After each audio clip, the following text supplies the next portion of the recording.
తెలంగాణ ప్రభుత్వం సన్న రకాల వరికి ప్రకటించిన 500 రూపాయల బోనస్ పక్కదారి పట్టకుండా అధికారులు కట్టుదిట్టమైనటువంటి చర్యలు చేపడుతున్నారు. బోనస్ పొందాలంటే రైతు ముందుగానే తన యొక్క పంట వివరాలను నమోదు చేసుకోవాల్సి ఉంటుంది. విత్తనాల కొనుగోలు దశ నుంచే రైతు వివరాలను సేకరించి ఇక డిజిటల్ క్రాప్ సర్వేలోను నమోదు చేయడం ద్వారా బోనస్కు అర్హులైనటువంటి రైతులను గుర్తించనున్నట్టు తెలుస్తోంది. మరి ఇక ఈ విధానంతో దళారులు, వ్యాపారులు, ఇతర రైతుల పేర్లతో బోనస్ పొందేటువంటి అవకాశాన్ని అడ్డుకోవాలని ప్రభుత్వం భావిస్తోంది.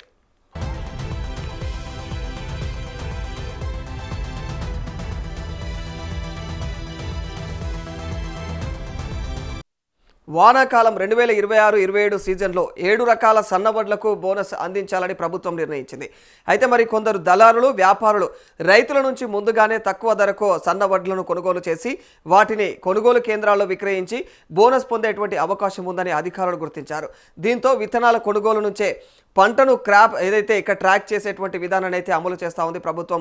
మరి వరి విత్తనాలు కొనుగోలు చేసేటువంటి సమయంలోనే డీలర్లు రైతుల పట్టాదారు ఏదైతే ఉంటుందో పట్టాదారు పాసు పుస్తకం వివరాలను అయితే నమోదు చేయాల్సి ఉంటుంది. ఇక మరి రైతు పేరు, సర్వే నెంబరు, కొనుగోలు చేసినటువంటి విత్తనం రకం వంటి వివరాలను అయితే రికార్డు చేసుకుంటుంది.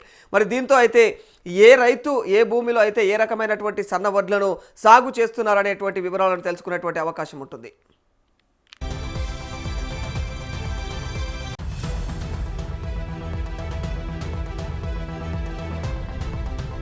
మొత్తానికి వ్యవసాయ శాఖ ఆధ్వర్యంలో డిజిటల్ క్రాప్ సర్వే అనేది అయితే కొనసాగుతోంది.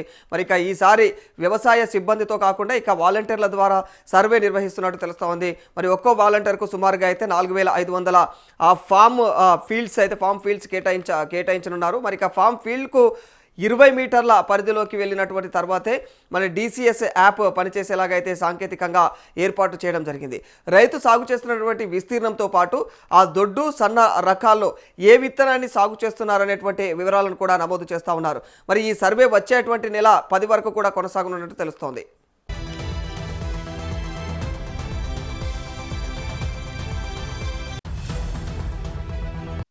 స్థానిక విత్తన డీలర్ వద్ద కాకుండా వ్యవసాయ విశ్వవిద్యాలయం లేదా ఇతర ప్రాంతాల నుంచి విత్తనాలు తెచ్చుకునేటువంటి రైతుల వివరాలను మరి ఏవోలు అయితే ఆన్లైన్ మేనేజ్మెంట్ సిస్టంలో అయితే నమోదు చేయడం జరుగుతుంది.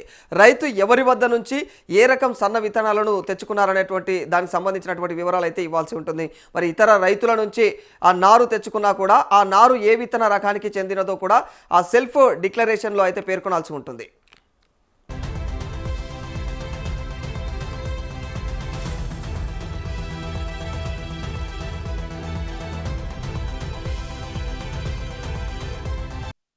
DCS సెల్ఫ్ డిక్లరేషన్ ప్రక్రియ పూర్తయిన తర్వాత సాగు వివరాలను సివిల్ సప్లైస్ శాఖకు అందిస్తారు. మరి విత్తన డీలర్ల వద్ద నమోదైనటువంటి వివరాలు, మరి DCS సమాచారం, సెల్ఫ్ డిక్లరేషన్ను అధికారులు పరస్పరం అయితే క్రాస్ చెక్ చేసుకోవడం జరుగుతుంది. మరి ఇక కొనుగోలు కేంద్రానికి వచ్చినప్పుడు రైతు వివరాలతో పాటుగా కూడా వడ్ల యొక్క రకాన్ని కూడా పరిశీలిస్తారు.